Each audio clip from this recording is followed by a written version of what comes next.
இங்கு கூடியிருக்கக்கூடிய அத்தனை பேருக்கும் எனது வணக்கத்தை தெரிவித்துக் கொள்கிறேன். இன்று காலையிலிருந்து உங்களுடைய இந்த சமூகம் சார்ந்த அரசியல் எழுச்சி மாநாடு, இந்த 2025க்கான மாநாடு மிக சிறப்பாக நடந்து கொண்டு இருக்கின்றது. பல்வேறு அரசியல் தலைவர்கள்லாம் வந்து பேசியிருக்கிறாங்க, வாழ்த்தி இருக்கிறாங்க. அழுகிற குழந்தைக்கு தான் பால் கிடைக்கும்னு சொல்லுவாங்க. அந்த மாதிரி இந்த மாதிரி எழுச்சி மாநாடு அந்தந்த சமூகம் சார்ந்து நடத்தி காலையிலேருந்து நீங்கள் எப்படியும் உங்களுடைய வளர்ச்சி சார்ந்து, உங்களுடைய ஒருமைப்பாடு சார்ந்து, தேசிய ஒருமைப்பாடு சார்ந்து, அரசியல் அதிகாரம் பெறுவது சார்ந்து பல்வேறு கருத்துக்கள் பரிமாற்றம் நடந்திருக்கும். அதனால் வரக்கூடிய காலத்தில் நிச்சயமாக உங்களுக்கு துணையாக அனைத்து இந்திய அண்ணா திராவிட முன்னேற்றக் கழகம் என்றும் இருக்கும். உங்களுக்கும் எங்களுடைய கழகத்தின் நிறுவன தலைவர் மக்கள் திலகம் பொன்மன செம்மல், புரட்சி தலைவர் எம்ஜிஆர், உங்கள் 2 பேருக்கும் நெருங்கிய உறவு என்றும் உண்டு அப்படின்றது உலகம் அறிந்தது. ஆமாம், அந்த வகையில் அவருக்கு பிறகு எங்களுடைய புரட்சி தலைவி அம்மா அவர்களும் மிக சிறப்பாக உங்களது சமூகம் சார்ந்து உங்களுக்கு பல்வேறு நாங்கள் உறுதுணையாக இருந்திருக்கிறார்கள்.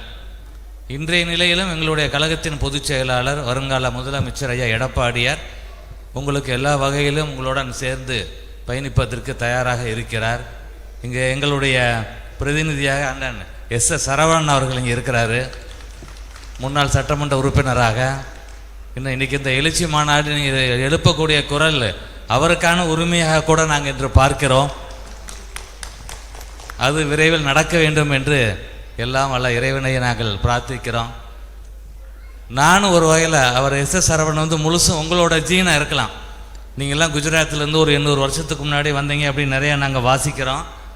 ஜீன் படி அவர் இருக்கலாம். இன்று நானும் உங்களோட ஒருவனாக மாறிவிட்டேன். தேசிய ஒருமைப்பாடு அந்த பாரத விலாசில் நானும் இன்று கலந்து விட்டேன். என்னுடைய சம்பந்தி இன்ஜினியர் தனசேகரன் சார் இருக்கிறாரு. அவருடைய மகள் சாதுரியா தான் என்னுடைய டாக்டர் இன்லா. ஸோ நானும் உங்களில் ஒருவன்.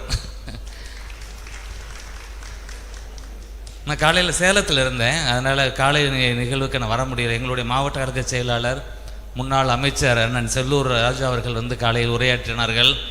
நம்மளுடைய முன்னாள் சட்டமன்ற உறுப்பினர் அண்ணன் சரவணன் அவர்கள் காலையில் உரையாற்றினார்கள். அண்ணன் ராஜன் செல்லப்பா முன்னாள் மேயர் அவர்கள் உரையாற்றினார்கள்.